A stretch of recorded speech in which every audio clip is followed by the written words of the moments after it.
सोमवार व्रत की कथा। किसी नगर में एक साहूकार रहता था। उसके घर में धन धान्य की कोई कमी नहीं थी, लेकिन उसकी कोई संतान नहीं थी, जिस वजह से वह बेहद दुखी रहता था। पुत्र प्राप्ति के लिए वह प्रत्येक सोमवार व्रत रखता था और पूरी श्रद्धा के साथ शिवालय में जाकर भगवान शिव और पार्वती जी की पूजा किया करता था। उसकी भक्ति देखकर माँ पार्वती प्रसन्न हो गई और भगवान शिव से उस साहूकार की मनोकामना पूर्ण करने का निवेदन किया। पार्वती जी की इच्छा सुनकर भगवान शिव ने कहा, हे पार्वती, इस संसार में हर प्राणी को उसके कर्मों के अनुसार फल मिलता है और जिसके भाग में जो हो उसे भोगना ही पड़ता है। लेकिन पार्वती जी ने साहूकार की भक्ति का मान रखने के लिए उसकी मनोकामना पूर्ण करने की इच्छा जताई। माता पार्वती के आग्रह पर शिव जी ने साहूकार को पुत्र प्राप्ति का वरदान तो दे दिया, लेकिन साथ ही यह भी कहा कि उसके बालक की आयु केवल 12 वर्ष होगी। माता पार्वती और भगवान शिव की इस बातचीत को साहूकार सुन रहा था। उसे ना तो इस बात की खुशी थी और ना ही गम।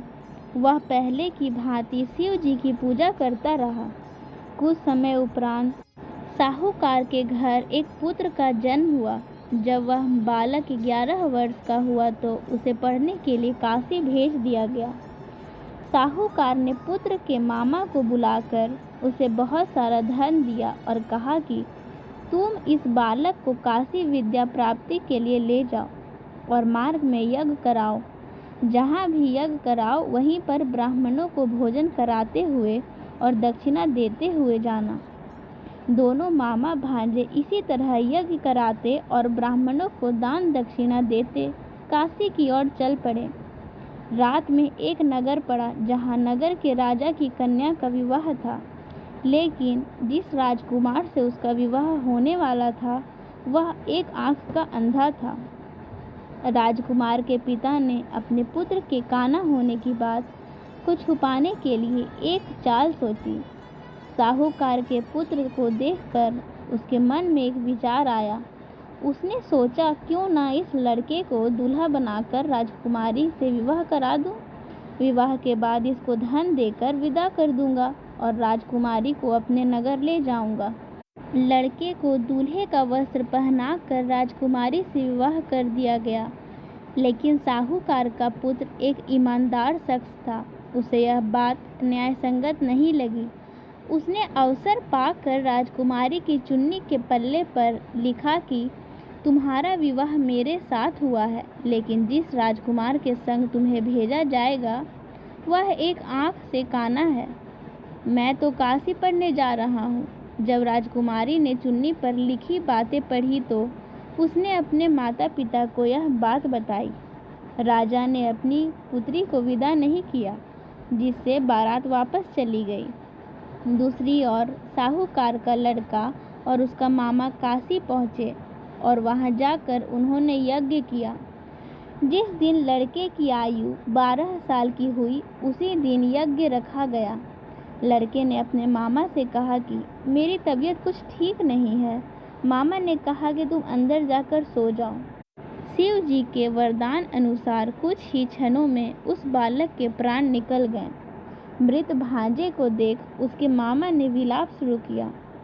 संयोगवश उसी समय शिव जी और माता पार्वती उधर से जा रहे थे। पार्वती ने भगवान से कहा, प्राणनाथ, मुझे इसके रोने के स्वर सहन नहीं हो रहे हैं। आप इस व्यक्ति के कष्ट को अवश्य दूर करें। जब शिव जी मृत बालक के समीप गए तो वह बोले कि यह उसी साहूकार का पुत्र है जिसे मैंने 12 वर्ष की आयु का वरदान दिया था। अब इसकी आयु पूरी हो चुकी है। लेकिन मातृ भाव से विभोर माता पार्वती ने कहा कि हे महादेव, आप इस बालक को और आयु देने की कृपा करें, अन्यथा इसके वियोग में इसके माता पिता भी तड़प तड़प कर मर जाएंगे। माता पार्वती के आग्रह पर भगवान शिव ने उस लड़के को जीवित होने का वरदान दिया। शिव जी की कृपा से वह लड़का जीवित हो गया। शिक्षा समाप्त करके लड़का मामा के साथ अपने नगर की ओर चल दिया। दोनों चलते हुए उसी नगर में पहुँचे जहाँ उसका विवाह हुआ था। उस नगर में भी उन्होंने यज्ञ का आयोजन किया। उस लड़के के ससुर ने उसे पहचान लिया और महल में ले जाकर उसकी आवभगत की और अपनी पुत्री को विदा किया। इधर भूखे प्यासे रहकर साहूकार और उसकी पत्नी बेटे की प्रतीक्षा कर रहे थे। उन्होंने प्रण ले रखा था कि यदि उन्हें अपने बेटे की मृत्यु का समाचार मिला तो वह भी प्राण त्याग देंगे, परंतु अपने बेटे के जीवित होने का समाचार पाकर वह बेहद प्रसन्न हुए। उसी रात भगवान शिव ने व्यापारी के स्वप्न में आकर कहा, हे श्रेष्ठी, मैंने तेरे सोमवार के व्रत करने और व्रत कथा सुनने से प्रसन्न होकर तेरे पुत्र को लंबी आयु प्रदान की है।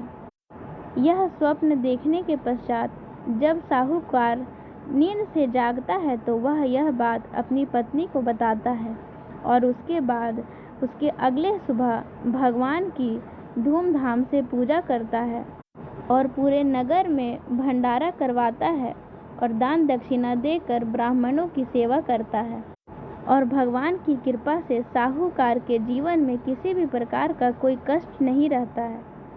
इस प्रकार जो कोई सोमवार व्रत करता है या कथा सुनता है या पढ़ता है उसे किसी भी प्रकार का कोई दुख नहीं होता। उसके पास जो भी दुख होते हैं या आने वाले होते हैं वे सारे दुख नष्ट हो जाते हैं और समस्त मनोकामनाएं पूर्ण हो जाती है। तो इस प्रकार सोमवार व्रत की कथा समाप्त होती है। हर हर महादेव।